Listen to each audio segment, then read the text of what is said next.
Hello po sa inyong lahat mga ka-crypto. Ako po si Pinoy Crypto Trader at sa video na ito ay atin pong pag-uusapan ang tungkol dito sa weekend price prediction kay Polygon.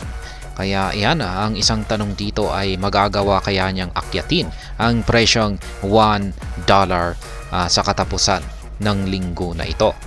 Kaya ayan, bago po tayo magpatuloy ay nais ko lamang po munang bigyang linaw ang aking disclaimer kung saan ang nilalaman po ng video na ito ay hindi po ito isang financial advice. For education and information purposes lamang po ang layunin nito. Maliban po dito ay nais ko na rin pong magbigay babala na wala pong kahit anumang group chat ang Pinoy Crypto Trader. Polygon is a decentralized scaling mechanism that Ethereum developers may use when creating dApps. Polygon offers a faster network and more security at a reasonable rate. The project, a 2017 initiative, has emerged as one of the most intriguing and profitable in business. Kaya ayan po si Polygon. Para sa mga hindi po nakakakilala sa kanya or nakakaalam pa tungkol sa kanya, ay isa po siyang decentralized na scaling mechanism ng Ethereum. Yan, para sa mga Ethereum developers na pwede po nilang gamitin para gumawa ng mga decentralized applications.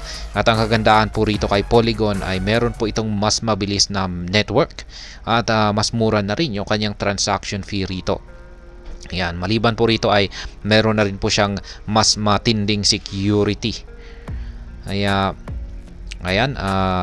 nagpapakita po ito. Ito po ay isang project na lumabas noong 2017. Kaya, ayan, isa po itong napakagandang project at profitable na business.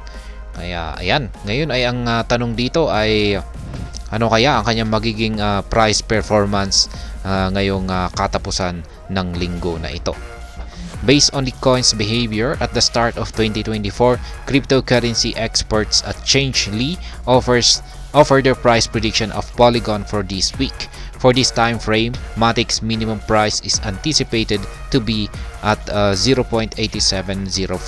The maximum price is expected to reach 0.9792. In addition, experts expect that Matic will trade at an average price of 0.9520 during the weekend. Kaya yan, base po sa inilabas na prediction ni Changelly dito kay Polygon ngayong katapusan ng linggo na ito or weekend, ay mukhang hindi po siya aabot sa $1. Pero napakalapit po niyang maabot ang presyong $1. Sapagkat ayon po sa kanyang prediction dito ay magkakaroon po siya ng minimum price na 0.8704. Ang kanyang maximum price naman po ay 0.9792 at ang kanyang average price naman po ay nasa 0.9520. Kaya kulang bitin ay napakalapit na po niyang mahit ang $1. Pero ayon po rito kay Changelly ay ayan, yung pinakamataas lamang po na magagawa po niyang akyatin ay ang 0.9792 na maximum price. According to the latest CoinGecko data, Polygon is trading at 0.8681 with a 3.5% drop in value over the last 24 hours. Matic is also down by 13% in the last 7 days and 19.1% in the last 30 days. If Bitcoin manages to pick up pace, Matic could likely hit the $1 level. Kaya yan. Base raw po sa inilabas na datos ni CoinGecko, ay si Polygon ay ayan nga, bumagsak siya ng 3.5% nitong nakalipas na 24 oras. At siya po ay nasa presyong 0.8681. Kaya bagsak naman po siya ng 13% nitong nakalipas na 7 araw at nitong pong nakalipas na 30 araw ay bagsak naman po siya ng 19.1%. Kaya sa buong buwan na ito ay nagpapakita po siya ng price decline.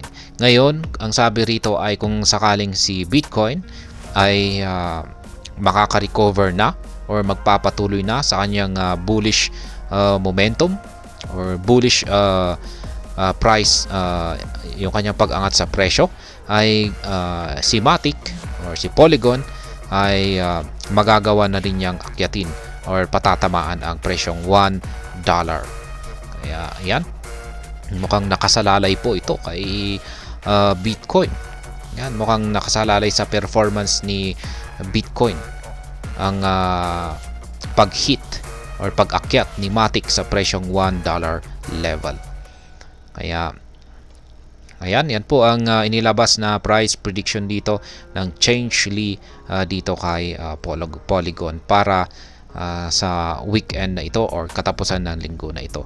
Halos napakalapit naman po na mahit niya ang $1. Naglalaro po sa mga 0.95 to 97. At ayan, hanggang dito na lamang po tayo sa video na ito. Sana po ay inyong nagustuhan ang aking paliwanag sa video na ito. Kung inyo po itong nagustuhan, pakiclick lamang po ang like button nito. Para naman po sa mga bago lamang dito, kayo po ay aking inaanyayahan para mag-subscribe. Pakiclick na rin po ang bell icon nito dahil ito po ang siya magsisilbing notification nito sa mga bago kong videos na akin pong ina-upload sa aking YouTube channel na ito. Marami pong salamat sa panunood. Ingat po tayo lagi at God bless po sa ating lahat.